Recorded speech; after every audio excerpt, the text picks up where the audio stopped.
Call the Thursday, July 26, 2018 meeting of the Rent Stabilization Commission to order. Commissioner Gregoire, would you lead us in the Pledge of Allegiance, please? I pledge allegiance to the flag of the United States of America and to the republic for which it stands, one nation, under God, indivisible, with liberty and justice for all. Thank you. Mr. Secretary, can we have a roll call, please? Commissioner Maggio? Commissioner Gregoire? Here. Commissioner O'Keefe? Present. Commissioner Topchian? Here. Commissioner Charity? Here. Vice Chair Bergstein? Here. Chair Kirpies? He says he's 2 to 3 minutes out, so he's on his way in. Okay. Everybody had a chance to look over the agenda for tonight's meeting. So I'll entertain a motion to accept. I move approval of the agenda. Second. I second. Okay. All those in favor? Aye. Aye. Aye. Any opposed? Okay. The minutes, I had a couple of corrections to the minutes, which are in our packets. Everybody had a chance to review that. It was primarily, if you look at page 3 of the revised amendments minutes, my concern was with the pass-through, what would happen if Costa-Hawkins was repealed and rents did not go up, whether those would go away. And then under staff comments, I just wanted to confirm that while we're going online with our rent stabilization forms, that everything is available. Anybody have any other further changes or amendments to the minutes? I'll make a motion to approve with the additions. Second. Okay. All those in favor? Aye. Any opposed? Any abstentions? I see Chair Kirpies is here. Why don't we just wait a second for him to come up front?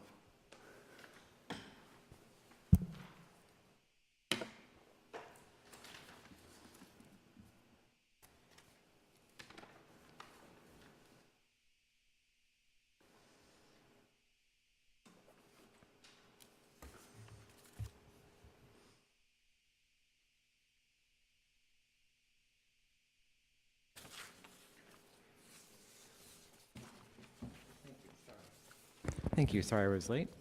We are in public comment. Do we have any public comments this time? We do not. Thank you. And we will move right into Director and Manager's report. Good evening. I have a very brief report. We do have 2 appeals scheduled for the next meeting, which will be on August 9th. August 23rd has been reserved for the study session. We are looking at the possibility of holding that off-site at the request of the Vice Chair. And on September 13th, we also have 2 appeals that evening. So that concludes my report. Are there any questions? All right, thank you.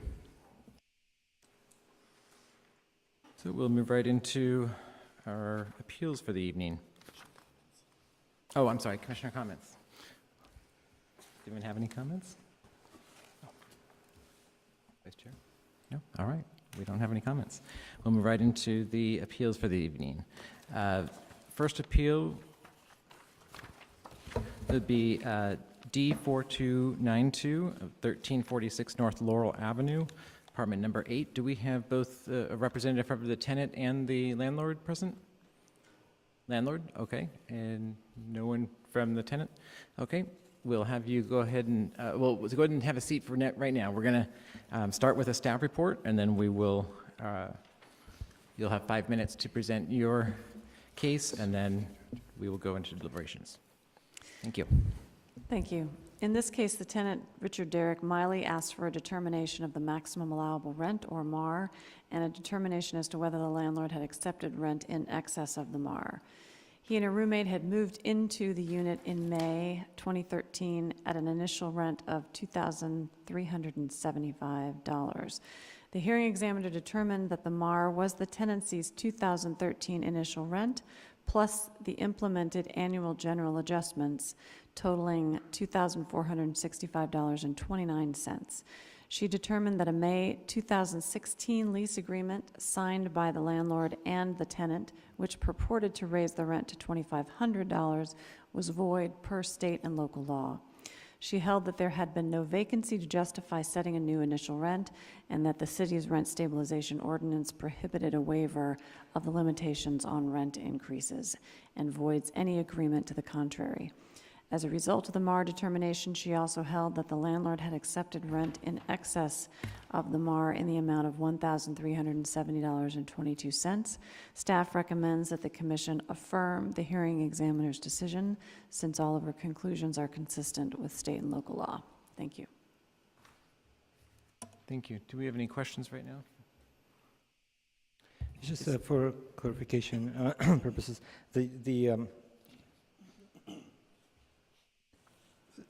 the unit never became decontrolled, right? The original tenant, at least one original tenant remained at the time of signing the agreement. It was never interruptions in tenancy. Tenant didn't move out completely and then moving back. Correct. Mr. Miley's tenancy is a continuous one. Okay, thank you. Any other questions? I have a question. On page 12, it says that any obligation by Mr. Beard had expired once he vacated the unit, and that the 2013 lease continued month to month for Mr. Miley. So is part of the ruling of the hearing examiner that the lease that is operational now is still the 2013 lease in a month-to-month basis, not the new NEAT lease, or is that outside of the scope, or is that incorrect? You're right on both counts. It's outside of the scope of the case, but that are the terms and conditions of the tenancy are those that are in the 2013 lease. So it's somewhat in and somewhat out of the scope, yeah. Thank you. Any other questions? I did have a question on the reasons for appeal that was submitted by the landlord, Mr. Gels. The first one, defective notice, I assume that there wasn't mentioned in the staff reports, but I assume that didn't become an issue, or? Right, I mean, Mr. Gillis successfully submitted his appeal, so we're here tonight. I just so- wanted to, thank you. Any other questions? Seeing none. Is it Mr. Gale or Mr. Gillis? Gillis? So if you could state your name for the record, speak into the microphone, and then you'll have 5 minutes. We don't have a tenant representative, do we? No. Okay. You'll have 5 minutes. Thank you. Good evening. My name is Peter Gellis, and I am a principal of Landlord. Full disclosure, I'm also a lawyer. First of all, beginning with the facts, one comment I want to make with regard to the staff report is that Mr. Miley did not move in with a roommate in 2013. He moved in with a co-tenant, and that's a significant element in this situation. When we approved Mr. Miley and his co-tenant, Mr. Beard, we looked at their credit, we looked at their income. Mr. Miley had an income of $26.66, I believe, a month gross. The rent on the apartment, it was approximately $2,500, maybe a little less. I don't have the number in my head. Had it been Mr. Miley alone, we would not have approved him because we didn't think that he had enough to cover the rent and the other expenses that one normally has in life. Mr. Beard, on the other hand, was making 2 or 3 times that, I believe. And so we accepted and approved both of them as co-tenants. Life went forward. About 3 years later, Mr. Beard informed us that he wanted to take a job outside the country. He didn't know if or when he would be returning, and that he would like to be released from the lease because he didn't want to be responsible for the lease anymore. He didn't want to be responsible for Mr. Miley. We said, well, we don't think we could do that, but we sent him an email saying, if you can find a replacement co-tenant that measures up to you, we'd certainly consider that. So Mr. Miley said, well, I have this person that I know who's just broken up with his boyfriend and he's looking for somewhere to live. He could come in as a roommate. So we said, well, we'd like to see his credit. We checked his credit. He had a credit score that was 100 points below either Mr. Miley or Mr. Beard. He told us what he was making, which was about maybe a little more than Mr. Miley, but we couldn't get confirmation of that. We couldn't get a landlord reference, I guess because of the situation before. So I'm going to interrupt and ask to stop the timer just for a second. We cannot consider any new evidence, nothing that is not currently in the record. So This all is of these true. are outside the scope. No. So we can only hear what is currently in the record, nothing else besides that. I believe that most of this is in the record. Not in our record. Okay, So if you can well, stay with what is in the I'm just- record, but- no new evidence. Well, I'm doing this to give context because the key issue here, when Mr. Beard said, I want to be released from liability under the lease, we're not required to do that as a landlord. I mean, that one of the errors of fact and law, in my view, in the hearing officer's decision, is that she talked about a move-out that, and we don't, I mean, we agree that normally if someone moves out, that per se does not entitle us to terminate a lease. But removing someone as a tenant is a material change in terms. And in our case, it was extremely material. And I think this is in the record. So it's not correct to say that we don't have the right to object to that. And in fact, we did object to it. And we said, look, we want to accommodate you, so we will accept this new person as a temporary roommate. There was an addendum to the lease, which I'm sure is in the record, which reflects that. And it says you're a roommate. I think under the law and under materials that come from the city, a roommate is a tenant of the tenant and is not directly liable to us, but we look to the tenant. And so we did that in order to accommodate Mr. Miley because we recognized he needed someone else to help him pay the rent. And approximately a year later, we got notice, I think from Mr. Miley, we got an email that said the tenant, the roommate wants to move out and Mr. Beard wants to move back in. So the first question we asked was, is he going to go back on the lease? Answer, no, he doesn't want to go back on the lease. So we said, well, we'll have to think about it, but we had been having problems with the roommate, who was not really complying with the rules and regulations. We complained to Mr. Miley. He didn't really want to take responsibility for it, so we were pretty nervous. Conclude your time. Do we have any questions for Mr. Gillis this time?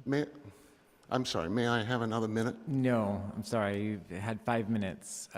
Well, I think you made your case. Well, I wanted to make You're only that. allowed 5 minutes. I'm sorry. Can I not make the No. waiver point? No. Does anyone have any questions for Mr. Gillis? All right. Thank you very much. If you can have a seat, we'll begin our deliberations. Is it not Thank within you. your, I just like a minute to talk about the no waiver issue? No, sir. You had 5 minutes. We hear cases all throughout the year, and 5 minutes is what we give in all the appeals. So if you could please have your seat, and we'll begin our deliberations. Would anyone like to begin? So, Mr. Gills, being a lawyer, you'll respect this. And this wasn't actually in our records, but the lease is a contract. Yes. And under California law, a contract is unlawful under California. Commissioners, is this a question for Mr. Gillis? No, or this these- is not a question then for Mr. Gillis. Mr. No, Gillis it's should not? sit. This is You not a have to sit, conversation. actually. Yeah, you have to I think sit, I think he was unfortunately. confused by you addressing him personally. Thank you. Yeah, you have to sit, sorry. This is deliberation. But quite frankly, a contract is unlawful under California Civil Code, Section 1667, Section 1, if it runs contrary to an express provision in California law. Your contract that you cite all your arguments on has arguments that run contrary to California Code Civil Section 1954.53, which prohibits a landlord from setting a new initial rent unless the original occupant or occupants took possession of the dwelling or unit pursuant to the rental agreement no longer no longer permanently reside there. So what I'm trying to explain to you is you can't base your legal arguments on your contract if you have provisions in the contract that run contrary to express provisions in California law. So we as a municipal body that has to implement California law cannot come here and give you an equitable solution based on a contract that runs contrary to that. If I can put it in simple terms, you can't come to a California court and sue someone for not carrying out a hit on someone else, because if you made a contract with a hitman, that's an illegal contract. And what I'm trying to explain to you and in the deliberations with the commission is the contract is simply unlawful, and therefore we can't enforce it. Thank you. Do we have any other comments? I agree with everything that Commissioner Charity just said. May I respond to that? No, you can't, sir.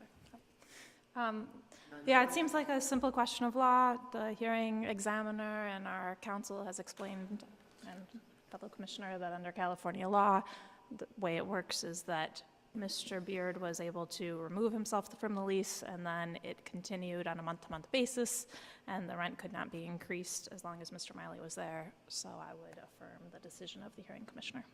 And I have a question for Ms. Regan.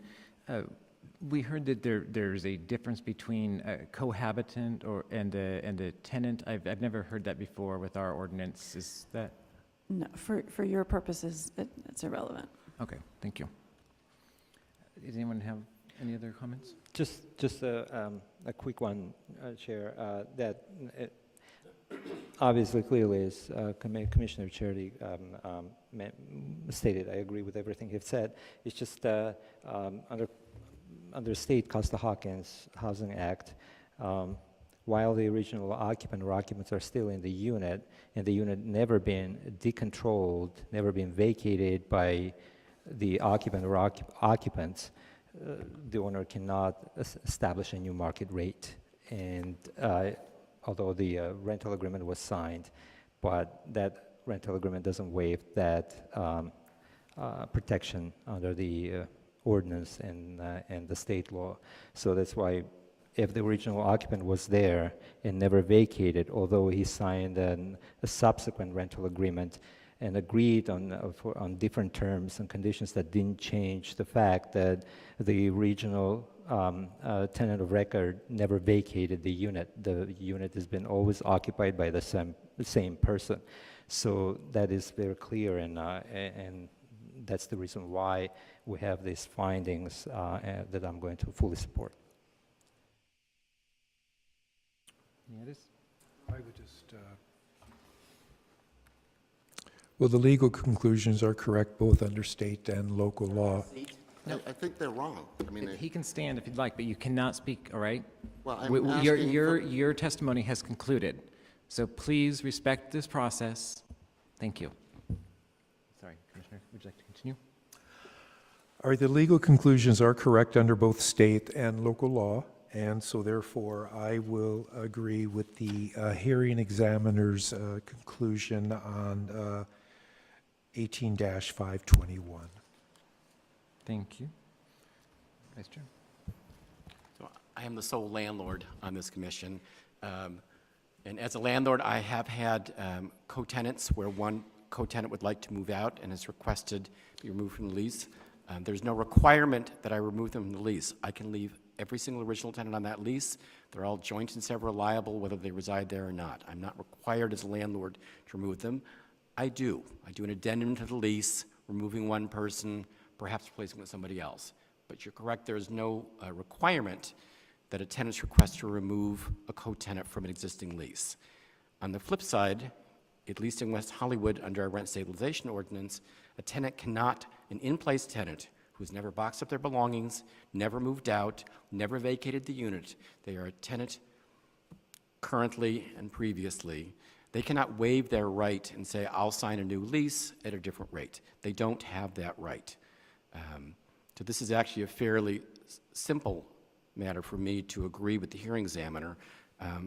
Not exactly part of the discussion. I do want to say I'm greatly disturbed when I saw that you are attempting to charge for sewage and water unless you have some way sub-metered the property. Not part of our discussion tonight, but just that disturbs me. But as far as the issue at hand, I would also vote to confirm the hearing examiner's decision. Yeah, I would agree with everything that I've heard here. I don't see any difference between a tenant and cohabitant or whatever was used. Even looking at the documents signed back in 2013, signature lines were tenant. In fact, Mr. Miley even signed first, which would, support an argument that he was the lead tenant. He never vacated. There was never change of a tenancy. People do come and go, whether it's just simply roommates sharing different rooms or relationships, those things change, but our law is very clear and it gives opportunities if, for tenants not to abuse that as well. And I just even the logic of trying to think that the two would be required to vacate the apartment together because one wants to get his name off the lease is absurd to me, which is the alternative to what was offered by the landlord. I think our ordinance and state law are very clear, and so I too would support the hearing examiner's decision, and I would entertain a motion to, if anyone would like to make a motion. I'd like to make a motion. Commissioner Topchian moves the resolution. Is that Adopt resolution of the Rent Stabilization Commission 18-521, affirming the hearing examiner's decision in application D-4292. And is there a second? Can we have a second? Can we have a roll call or any other discussion? No? Can we have a roll call, please? Commissioner Maggio, Aye. Commissioner Gregoire, Aye. Commissioner O'Keefe, Aye. Commissioner Topchian, Aye.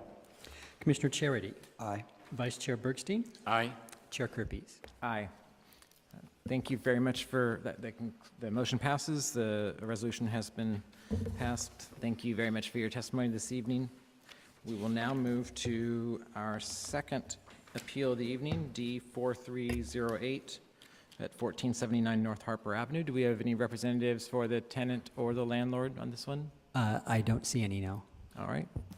Then we will go right into a staff report. Thank you. In this case, the tenant was awarded a rent reduction for, among other things, the failure to paint the exterior per the maintenance standards under the rent stabilization ordinance. In the appeal, the landlord argues that the rent reduction should be reversed because the paint is still in good condition with normal wear and tear, but nothing that needs repainting. Staff recommends that the commission affirm the hearing examiner's decision. The owner did not present evidence as to the date the exterior was last painted and does not dispute the testimony that the exterior paint had not been repainted in at least 10 to 12 years, more than the 7 years specified in the RSO. Moreover, both the owner and the tenants agreed that the paint is showing signs of wear and tear. The tenants testified that the paint is dilapidated, chipped, and cracked, and the owner testified that the paint is weathered. Despite this testimony, the owner claims that painting is not necessary, but as the hearing examiner correctly pointed out, the presumption is that painting is necessary if the maintenance schedule is not followed, and the owner bears the burden of proof to rebut that presumption. And did not do so in this case, particularly with the admission at the hearing that the paint is showing signs of wear. Therefore, staff recommends that the commission affirm the hearing examiner's decision. Thank you. Thank you. Do we have any questions?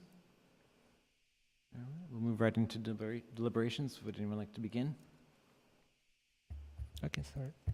Well, this is I don't see any challenging issue here in this appeal. So everything is consistent what we've reviewed in prior other cases, as staff correctly noted in the analysis. That the substantial evidence. This is the important part, I guess, that does not refer to a quantity. of evidence rather than quality of the evidence, and there is undisputed evidence that at least for the last 7 years it was not painted, the building. So I don't really see anything else but to really support the examiner's decision and affirm the examiner's decision in this matter, because clearly there was evidence and that the building had to be painted, and it was not painted for the last 7 years. And anything else I don't see is relevant. Any other discussion? Except just to reinforce section 17.56.010, specifically F, which states very clearly that a building does have to be painted every 7 years. Any other comments? Anyone like to make a motion? So yes, I can make a motion that we adopt Resolution RSC 18-527, a resolution of the Rent Stabilization Commission of the City of West Hollywood affirming the hearing examiner's decision in D-4308. It's been moved. Is there a second? Second? Mr. Maggio seconds. And any other discussion? All right. Roll call, please. Commissioner Maggio, Yes. Commissioner Gregoire, Aye. Commissioner O'Keefe, Aye. Commissioner Topchian, Aye. Commissioner Charity, Aye. Vice Chair Bergstein, Aye. Chair Kirpies. Aye. Thank you. That motion passes. Now we will move to new business. For West Hollywood Arts Manager Andrew Campbell will present a report on the city's community-based cultural plan. Good evening, Mr. Campbell.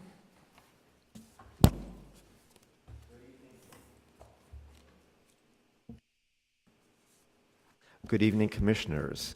Again, I'm Andrew Campbell. I'm the Arts Manager for the city, and I'm also the liaison for the Arts and Cultural Affairs Commission.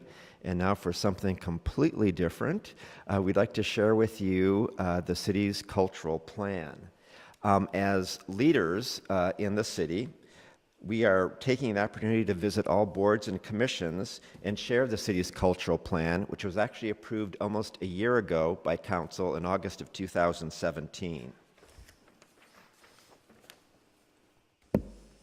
So one of the things that we wanted to give you an overview of what's been going on. We had a very extensive community outreach process, community engagement process. As you can see from the dots on the screen there, we actually had, these all represent every place that we sort of touched or communicated in within the city. And these are individuals and other engagements. So several forms of interaction took place over the 18 months that we conducted the cultural plan. We had 26 arts and culture pop-ups. So we appeared throughout the city in city parks, at city events, even at Starbucks and other businesses. We'd pop up there and engage with the community and ask them questions and find out what they would like to see for arts and culture in the city in the next 5 to 10 years. We also conducted 17 living room sessions. Now, living room sessions were sort of a new approach for us. We wanted to have more intimate conversations with smaller groups of people, and we actually did meet in some living rooms, as well as in some small businesses and other places throughout the city. We conducted 16 interviews with various staff members who have also done community engagement processes, and made several presentations to various boards and commissions. We also conducted something called Art to Us workshops. This was something really new for us and sort of experimental for us, in that one of the things that we realized, and I think our commission actually realized, is that while we have a number of people who attend our events throughout the year, there are also people who don't attend our events, and we tried to reach them where they live. And so we partnered with the West Hollywood Community Housing Corporation and actually conducted a series of 4 hands-on art-making workshops with them. And part of that process was for them to meet with students from Whitman High School, which is the continuation high school in West Hollywood. So we had a really nice intergenerational conversation and got a lot of input and insight into these communities as well. We also had 731 online and in-person surveys, and we engaged over 1,700 people throughout this process. Who are the stakeholders? Well, the stakeholders really are all the residents and the visitors who attend the city. The Arts Division is part of the city's Economic Development Division, so you also see the arts as an economic engine for the city and attracting both tourists and businesses and other people to the city as well. And of course, the Arts and Cultural Affairs Commission took an incredibly active and hands-on role in all this as well. So they were one of our major stakeholders. I also wanted to go back here and just point out that photo. That actually is a photo of the workshop that took place with the Housing Corporation location with the students. I was also there. I participated. It was really a kind of a wonderful and life-affirming experience. Some of our commissioners participated, and they really got a better sense of the community from this process. With all of these engagements, 1,700 different engagements and workshops and so forth, there were a lot of ideas and thoughts and considerations that came into play. And there was an iterative process that went on for several months with our consultant who was conducting this and our Arts and Cultural Affairs Commission. And it ultimately winnowed down or boiled down to 5 principles and 20 recommendations for the next couple years. One of the most important things that came up, and I'm assuming that this sometimes comes across your commission as well, is space. We got a lot of feedback from people about the lack of dedicated space for arts and culture. There's really not a dedicated, or wasn't a dedicated performing space. There wasn't really a dedicated gallery space for the community. We don't have dedicated rehearsal space or studio space for artists. So it's very difficult, as you can imagine, as I know you deal with this all the time, that especially for artists who are maybe not have the greatest incomes, it's difficult for them to both live in the city and find spaces to do their work in the city. During the process of the cultural plan, however, the city actually purchased the Coast Playhouse on Santa Monica Boulevard. That will be undergoing a renovation hopefully within the next couple of years so that it can be used as a fully functional performing arts space. We've also been given access to Long Hall, where we've installed a temporary gallery space. So some of those needs have been answered, although some of them are on a temporary basis at this point. So it's an ongoing thing, an ongoing consideration that the Commission will be looking at going forward. How can we address more space issues for artists and the arts community? One of the things that we obviously know, I think all of us from perhaps participating in art or attending arts event, is that there's a great deal of engagement that goes along with this. And art does have the capacity to bring people together and create community. We see that through our concerts, through theater productions, through small festivals that we do. The Arts Division presents One City, One Pride, which is 40 days of LGBTQ arts programming that invites people to participate and engage with each other. And we really see that ongoing for a lot of other areas in the city, that the arts can be used as a mechanism for engaging the community and really reflecting the city's values. Needless to say, support is also an important principle underlying the cultural plan. People need money in order to do their work, and they need support in various ways, whether it be physical space or dollars. A couple interesting things that have resulted from our cultural plan is that we've actually implemented this past year for the first time an individual artist grant, a WeHo artist grant. We created a database so that people who are actually artists who work or who live in West Hollywood will now be informed of opportunities that come up in West Hollywood, so they're sort of given the right of first refusal in some cases. And we've also created this artist grant, which we are awarding to 4 artists each year to support them in their work and their development as an artist. So that's a very exciting aspect that came out of the plan.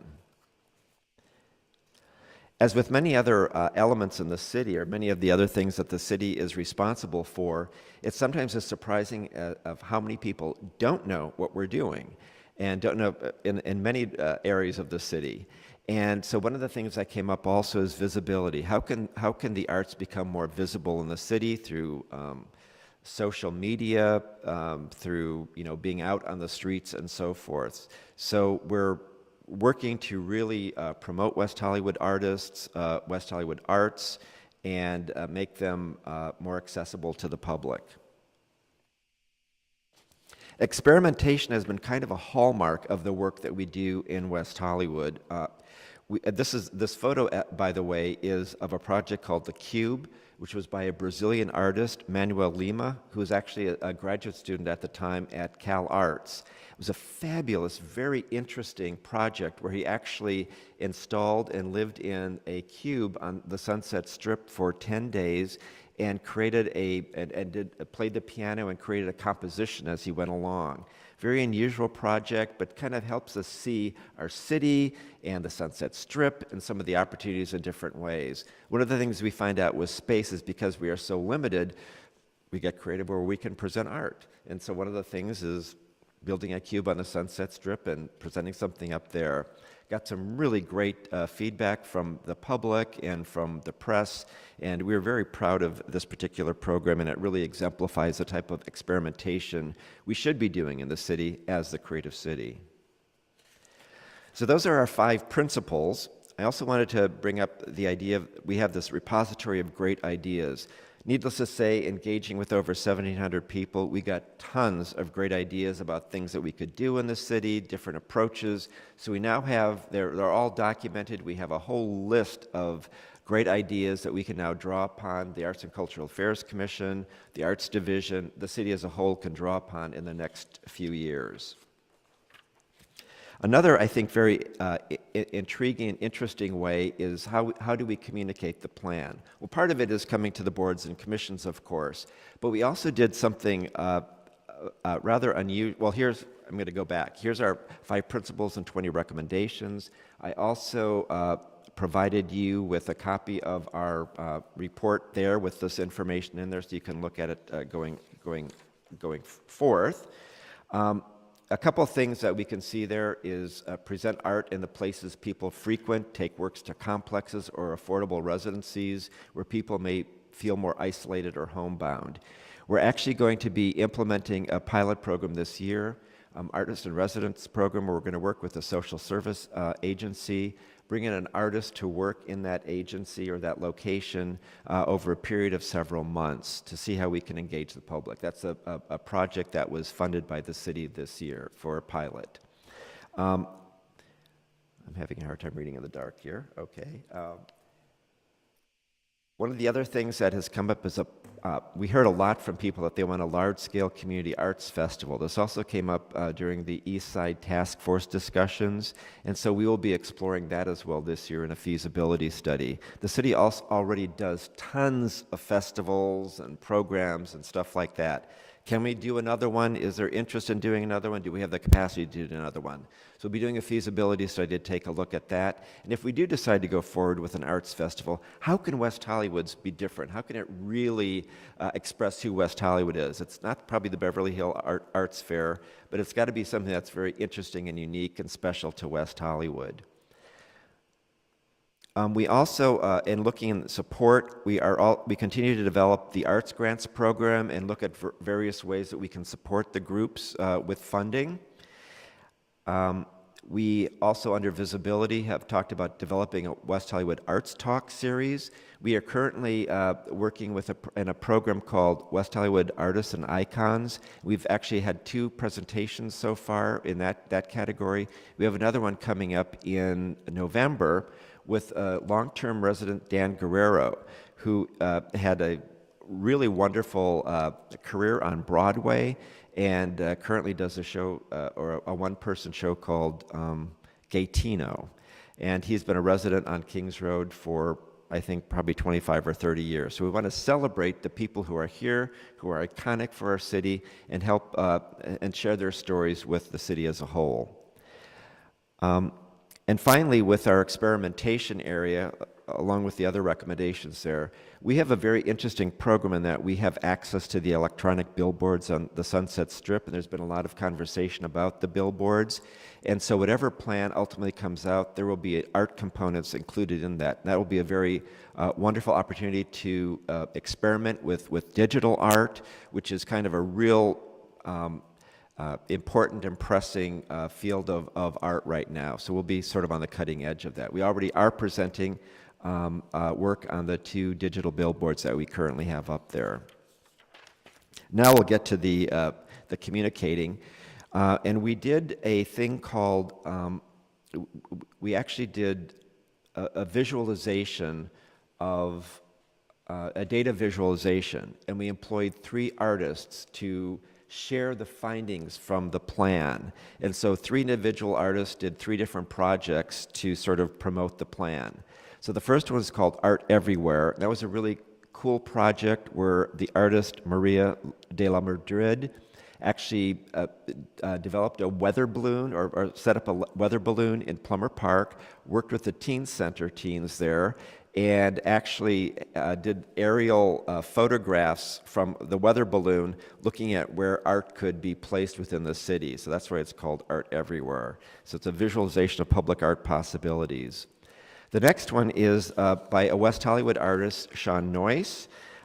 These were word clouds developed from some of the findings that came out of the cultural plan. So in both West Hollywood Park and on the fence on along Hart Park on Sunset Boulevard, we presented his work there. And then we had a really fun project by an artist team called Yo Merrill, and that is Bronwyn Lundberg and Sarah Zucker, and they created a series of GIFs that sort of showed about, you know, the creative cities. So we come from the city hall, the rainbow there, and it flows throughout the city. We have concerts in the parks. We have people. Yo Merrill is actually painting in the corner there the mural that they did in one of the parking garages of the electronic parking garage at City Hall. And so people engaged in art making in various ways. The exciting thing about this is that this project, the data visualization project for the cultural plan, was actually recognized by the Americans for the Arts this year as one of the top public art projects for 2017. So we were nationally recognized for this particular project. So that was a little nice icing on the cake, so to speak. So our next steps are really to continue to spread the word about this. We've worked with the Arts and Cultural Affairs Commission on developing an implementation plan for this year, which, as I've been telling you, we have several sort of initiatives and pilots that we're moving forward on. You're one of the last of the boards or commissions that we're presenting to. And then we have information and resources that we're going to be sharing with various people. We have our West Hollywood Artists Registry that I mentioned earlier. We have a Facebook group for West Hollywood artists. We have the West Hollywood Artist Grant, and we are holding artist roundtables like 3 times a year. Our next one will be coming up on September 12th. And that was designed after the city's Children's Roundtable, which gives groups that are working with children, schools and so forth, to have an opportunity of sharing ideas and networking. We're doing a similar thing with artists who are interested, and businesses as well. So we are rolling this out. And that concludes my presentation. Should there be any questions, I'm here to answer them. Thank you very much. Yes, we do have a couple questions. I was curious about with the Coast Playhouse. What is the city's plans for that? Yes, we are working right now on an RFQ that we'll be sending out so that we can get a consultant on board to help us sort of with the community engagement process as well as an initial design process. The building was built in 1927, and while it functioned very well as a theater for many, many years, obviously when the city came on board and purchased it, it has higher standards, I guess we should say, and so there are accessibility issues and building issues that the city wants to obviously work on and get into a better place so that it can be safe for people to attend shows there. Yes, Andrew, are we still requiring a certain percentage in a budget when a new building is built to add art to those particular? Yes, the city has had the urban art ordinance for, I think, 25 years or so, and so 1% of a new development's budget is dedicated to art, and generally it would be a permanent artwork that will go up or go with the development. They can also contribute the 1% to the Art and Beautification Fund. We use those funds for supporting our Art on the Outside projects, which are our temporary art projects. So those are the projects that you'll see on Santa Monica and Doheny. We have another one coming up in September. We've done several in Plummer Park. We've done several in West Hollywood Park. And it's really one of our most robust programs and actually nationally recognized. We're kind of a leader in our temporary art program. Second question I have for you are there any fountains coming up? Any new fountains? We only have one. Well, quite honestly, we discourage fountains. They are incredibly difficult to maintain. They're always breaking down, very expensive. I know Palm Springs had a very large fountain several years ago, and it was so costly to maintain it that we actually discourage people from doing fountains. They can propose one, but it is a challenge. I know we have one on Formosa. The fountain isn't working very often, so. I often think that art and music go together, and have we considered that in a concept for a fair? We will consider all ideas for we don't know what a fair would be yet, but I'm assuming that it would be very multidisciplinary. That would include visual art, public art, food, of course, which is always wonderful, and music, performance art. Do we have any relationship to MoCA here, that is the Museum of Modern Art? We do.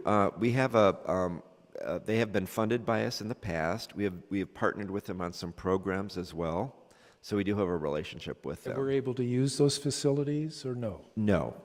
Those are facilities that are owned by the Pacific Design Center, and they are under MoCA's use, and they don't typically rent out their space. Thank you very much. Yep. Any other questions? Thank you, Andrew, for this was a great presentation. There's a lot of information, a lot of interesting stuff and fun stuff that we didn't know that is happening in the city.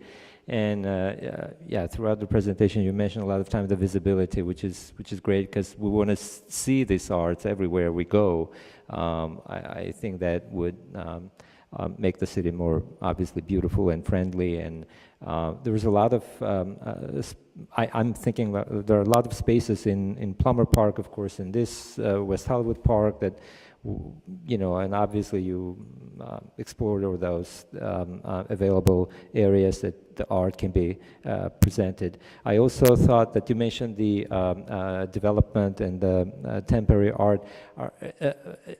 Did you mean also those art fences that maybe can be used when there's a development and they cover with the fencing, and maybe those fences can have the prints of some of the artworks, maybe?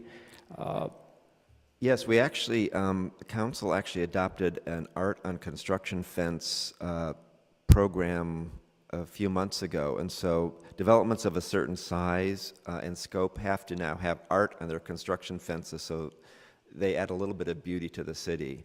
We have one on the, we currently are managing the one that's on the Crescent Heights and Santa Monica space, the future parking lot there.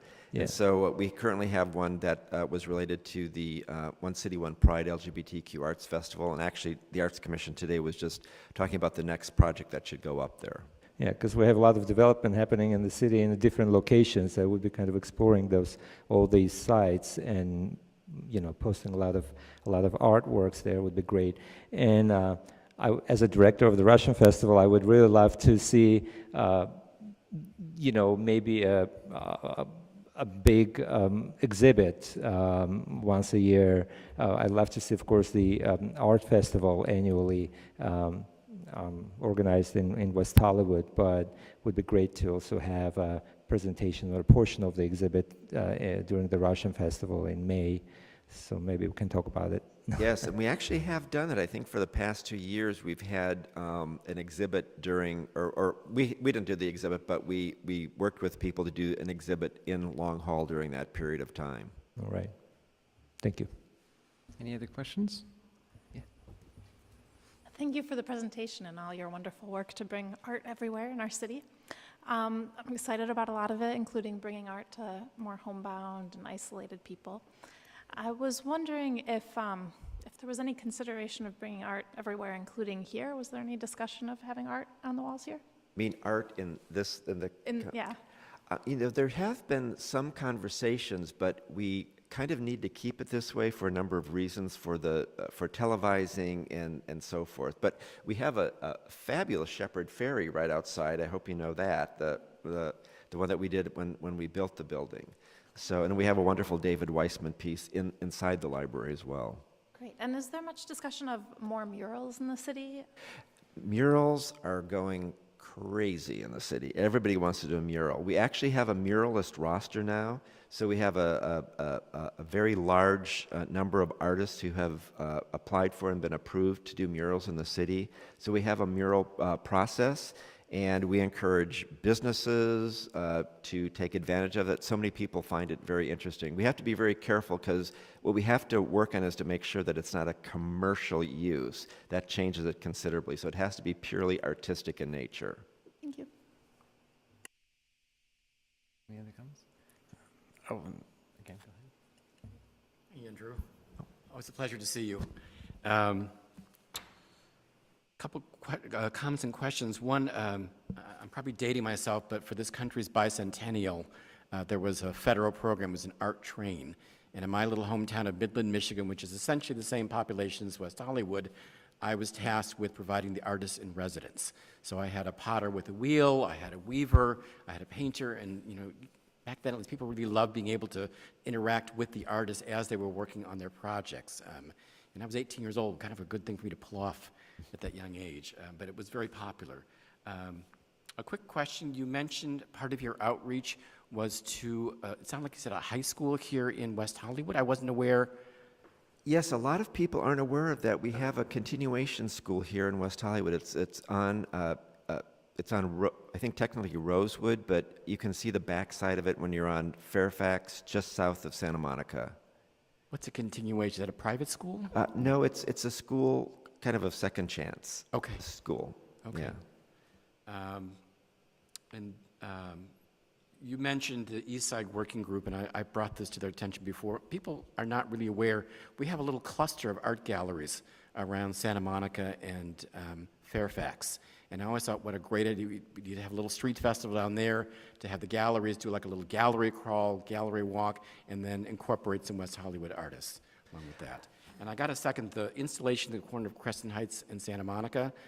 I kind of, when I get stuck in traffic, I kind of inch my car forward so I can read the next panel. It's really an amazing piece. I appreciate it. Thank you. That was a collaboration with One National Archives. I think this is excellent. You guys are doing a lot of work, and we really appreciate it. I didn't hear about electrical boxes, and I know those are just kind of like common things that every city's doing, but why aren't we? Wow. Okay, there's a lot of discussion about that, and I don't want this to sound sort of snobby, but electrical boxes very often are sort of entry-level art projects for communities that haven't done public art before, and we have kind of a very robust and sophisticated program.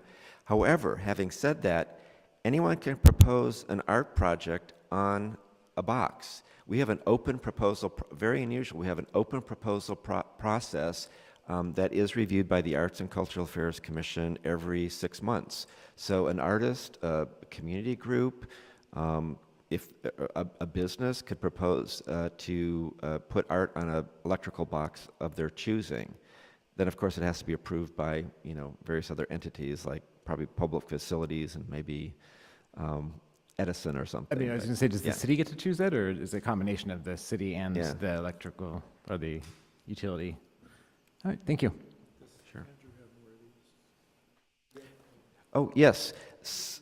Summer Sounds, yes, I have more for you. And since you mentioned it, I just want to say that we do a summer and winter sounds program. We have a new coworker with us right now. And this past Saturday, we had our largest crowd ever for our Summer Sounds, which is over 300 people in Plummer Park.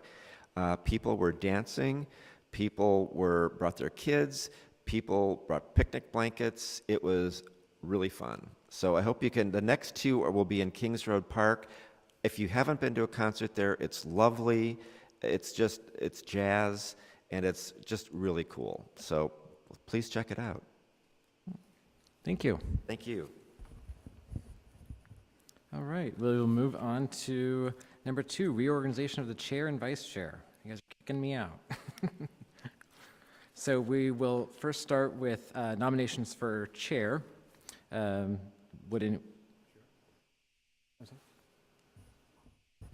have a nomination? Are you ready for one? Yeah, if you have any nominations.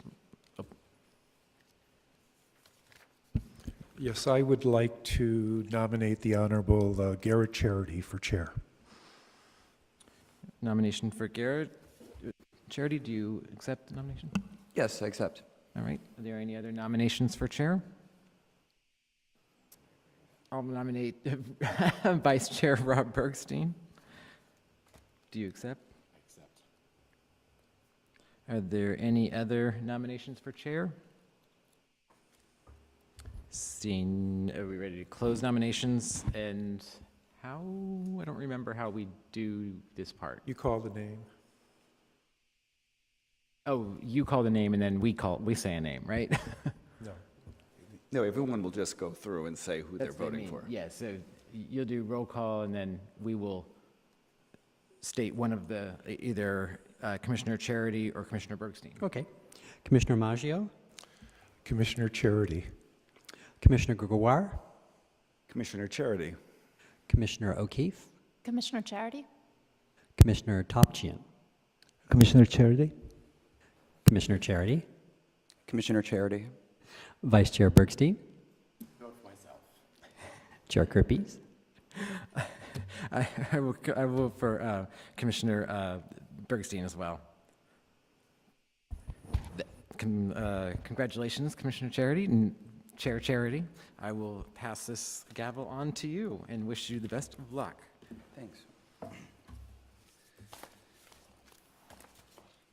you have your agenda?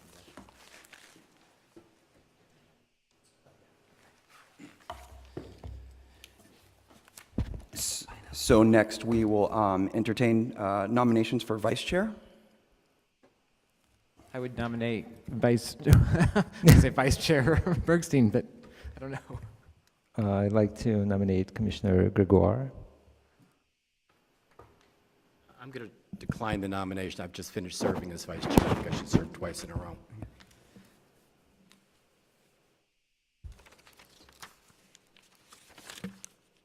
Call the vote, sir. Okay, can we maybe call the vote? Sure. Commissioner Maggio, Mr. Gregoire. Commissioner Gregoire, I'll vote for myself. Commissioner O'Keefe, Commissioner Gregoire? Commissioner Topchian, Commissioner Gregoire. Commissioner Charity, Commissioner Gregoire.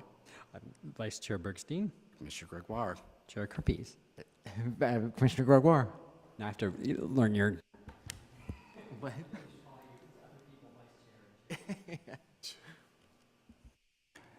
Okay, congratulations, Commissioner Gregoire. And we'll move on to any public comment. Public comment. Move on to commission comments. I don't think we have any. I want to thank Chair Kirpies for doing such a great job this year. You were a fantastic chair.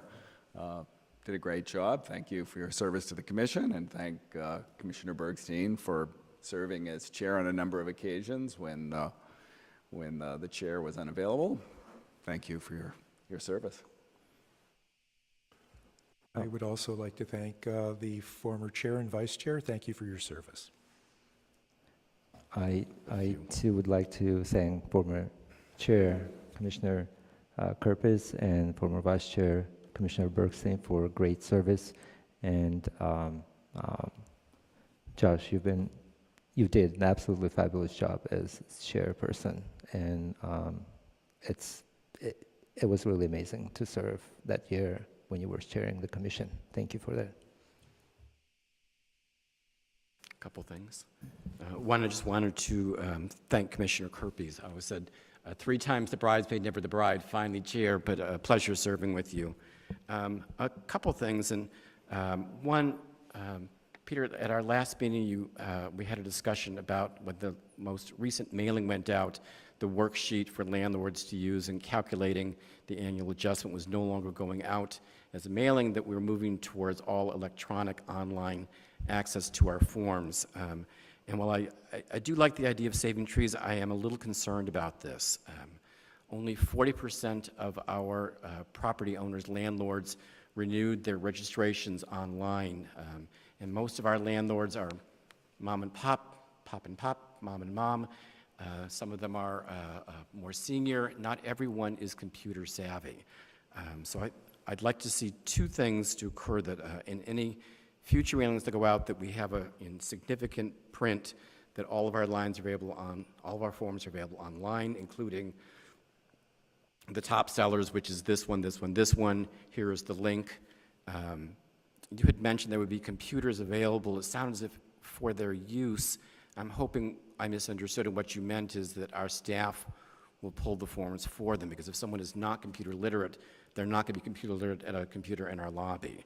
And some of the more popular forms, I think, really should be in print, available on the desk, so you don't have to wait in line to see a member of our staff. It could just be, oh, I need the registration form upon vacancy, which is a 3-part form anyway. But I'm just concerned that while 40% of us are, yes, computer literate, able to do this online, the other 60% either may not be computer literate or just like the old-fashioned tactile getting the forms. So if we can do our best to educate the public on how to get them online, and that if they're not comfortable doing that, where they can get the hard copy, even mailed out. I don't think someone should have to come to City Hall to pick up a form.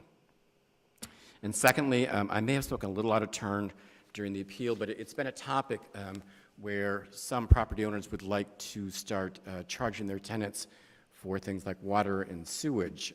And I did look into that when I did a large-scale renovation on my property. I thought, I'm pulling permits, let's go ahead and remeter the property for water. It is prohibitively expensive. It's about $6,000 just to run the water line to a unit. So I know that the water company said you will never in your lifetime recoup the cost. But I do want to just kind of, landlords out there in TV land, caution you that I don't believe that you can start charging, even with the new tenancy, a prorated portion of a utility if you can't prove up that this is the water usage. You know, it might be that one tenant takes more of their showers at the gym and somebody else always at home. So just a word of caution about trying to implement charging for utilities. Of course, with an existing tenancy, you could not do a material change to a lease in either way. That's my comments. Thank you. I would also like to thank Chair Kerpes, former Chair Kerpes and former Vice Chair Bergstein for all of their service, including through the long process with the seismic retrofit and all of your wonderful work. And I had an unrelated comment. On the first appeal, I was a little concerned about the circumstances that led to the appeal and the very fact that it seemed like there was a landlord who, in good faith, believed that he was able, that he had to, cancel the first lease for the one tenant to leave and have a new lease, and then he had the new lease signed and the tenant was paying the increased rate. And it would concern me that somebody in the city, both an attorney who was a landlord and the tenant, didn't realize that. There are so many people that live here for so long that need roommates, and what this could do to rent stabilization in our city if there are people that are having to move out, not realizing that if one tenant continues to live there, that's not required, would be a concern. So I'm wondering if there's anything that's being done or that could be done, maybe in our newsletter, to educate both landlords and tenants what the law, in fact, is there.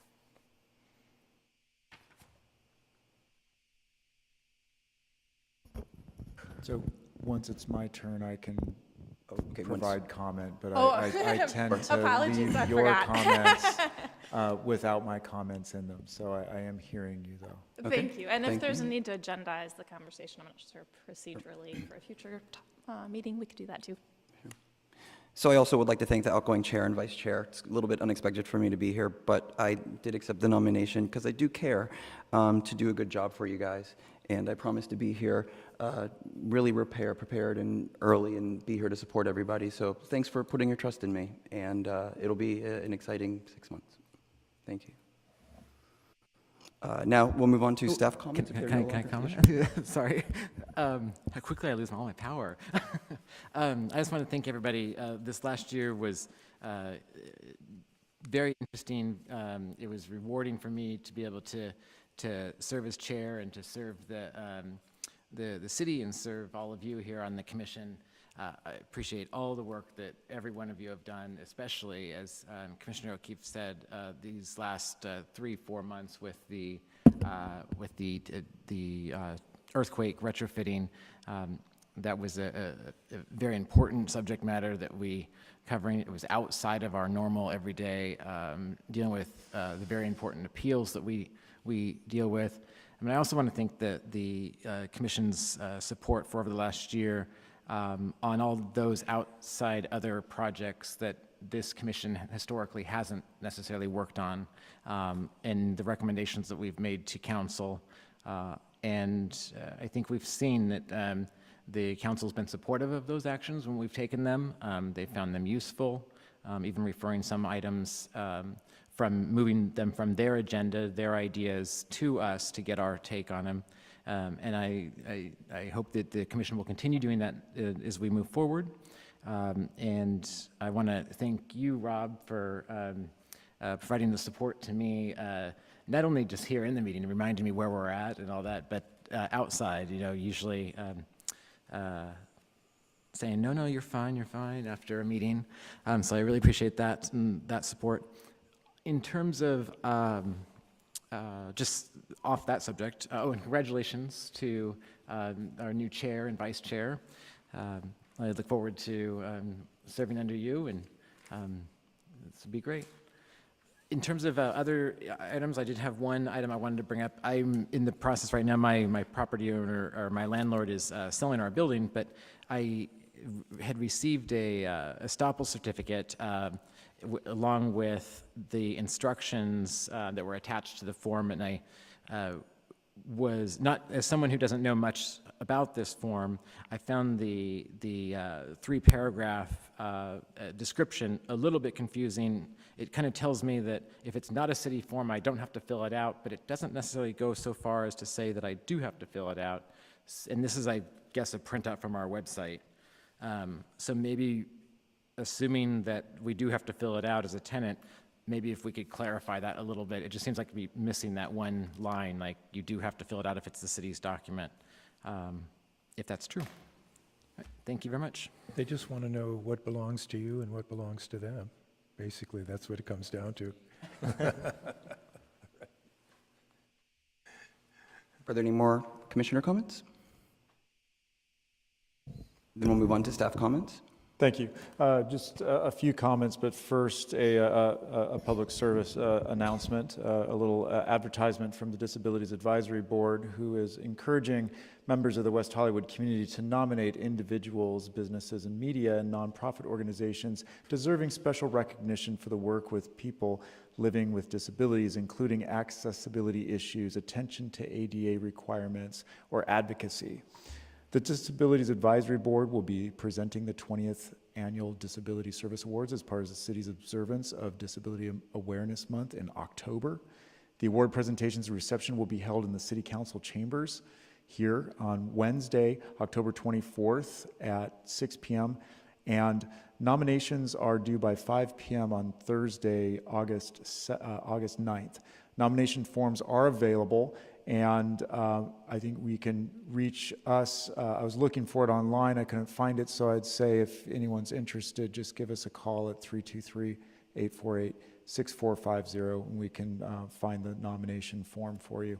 I'll respond to comments a little in reverse to start with Commissioner O'Keefe's question. We do have our October, I think it's in October, where we have our fall building blocks seminars coming up. We provide landlords and tenants with education on the RSO twice a year in the spring and in the fall. We used to offer it year-round, but we realized that the classes were not well attended in the summer or in the winter. And we just looked at the schedule and realized that the fall and the spring are actually the 2 times of the year where you really don't have either kids out on vacation or just good summer weather and vacations. And then in the winter, there's a lot of festivities and parties. And so we've had really good attendance. In fact, I think our attendance levels have increased, doubled or tripled since we went to just 2 focused sessions for landlords and tenants, both in the spring and in the fall and in the spring.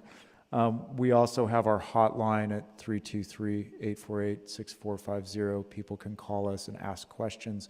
We have the CES clinics at Plummer Park. We have BetCetic, which is a free legal service for any residents in the city, actually, whether you're a landlord or a tenant. And we do have our website. We are updating our website. We're aware that it's not the easiest to use right now, but we do want to make it a little more dynamic. So we are providing the information out there. We will make sure that, if the question ever comes up, we certainly respond to it. And I think we're estimating annually that we have about 15,000 different contacts a year, people asking questions about the rent stabilization ordinance. So people are asking questions, we're providing information. We were always looking for new ways to do it, though. So I hope that kind of addresses some of the question. The forms and printing out and having paper forms available will be a little bit of a challenge because all of our submittal processes are going to be online. There will be no forms. There will be no triplicate registration form. It'll all be an online process with an online portal. So it will be a learning curve for some folks, but we're working out ways of meeting that need. I did mention that we were looking at having a computer available with staff to help and assist people on filing the form, and I guess I have to put quotes around it because it's going to be an online submission. We're also looking at working with the Comprehensive Services Center to see if we can have their staff help us and provide that support and assistance to folks that really are not comfortable with computers. Anecdotally, when we did hold the seismic retrofit workshop at Plummer Park, I think we had about 175 people turn out. One of the first comments that we had was a complaint that we didn't have a lot of paper copies in English and of the survey that we were doing. We were doing an online survey, and we were really encouraging people to use the online source because it's a real challenge for us to key in the information for a number of different reasons. But I asked the crowd who didn't have access to a computer. One person raised her hand. Furthermore, I can tell you that we received from that meeting no surveys filled out in paper. So we're taking this as a pilot program forward. It's small steps. Certainly, if we have some real stumbling blocks and challenges, we will go back to paper forms. But seems like the way of the future is online and electronic, and I think it's time for us in West Hollywood to try to go in that direction as well. Santa Monica, Berkeley, Los Angeles, Beverly Hills are all online registration processes in their rent stabilization programs, and I think that it's good that we're following suit. Those are my comments. And I also wanted to thank Commissioner Kerpes, Commissioner Bergstein for your being chair and vice chair. It's been a great year, and welcome, Chair Charity, and welcome back, Vice Chair Gregoire. Just a question again on the forms. Again, if there's someone who is not computer literate, would there be staff available at City Hall with a computer to say, you need this form, give me the answers, I will type them in? Because I'm just... Yeah, we still have our staff, and staff is going to still be providing the public counter support. The public counter support now, though, I'm looking at it including a double-sided monitor so that the staff are looking at the screen with the person, and it's a ADA, accessible tabletop there, and they're working with the person through the fields and getting the person into the right place. Some of the value in doing this is that we'll have a landlord portal and a tenant portal, a general public portal, so people will no longer have to wait for City Hall to open or come down to City Hall in person. They'll be able to access a lot of information online, be able to check on different aspects of the building or their tenancy online, file the forms online. The one process that will probably remain paper is the hearings process, because we'll want to follow suit with a process that is amenable to the courts, as those documents go forward. And courts aren't very, they haven't moved into the online realm yet. So that part, it looks like, is going to remain a paper part. So any hearings filed, MAR determinations, requests for rent reduction for loss of housing services will still remain paper, but anything else that we do would be online. Just, it's not really a question, it's a statement. It's so rude of me not to mention it before, but thank you, Peter, and Tom, and Allison, and Gloria, and everyone else on your team that serves the commission, in addition to your day jobs. I know we worked you a lot this year, and that we really appreciate it, and none of us could do it. I couldn't be chair or anything like that if it wasn't for the work that you guys do, and so we really appreciate that. Thank you. Sorry, Chair. Are there any other questions or comments for staff? Then this concludes our meeting. The next regular meeting of the Rent Stabilization Commission will be held August 9th, 2018 in the West Hollywood Park Public Meeting Room, Council Chamber. Thank you. This adjourns our meeting.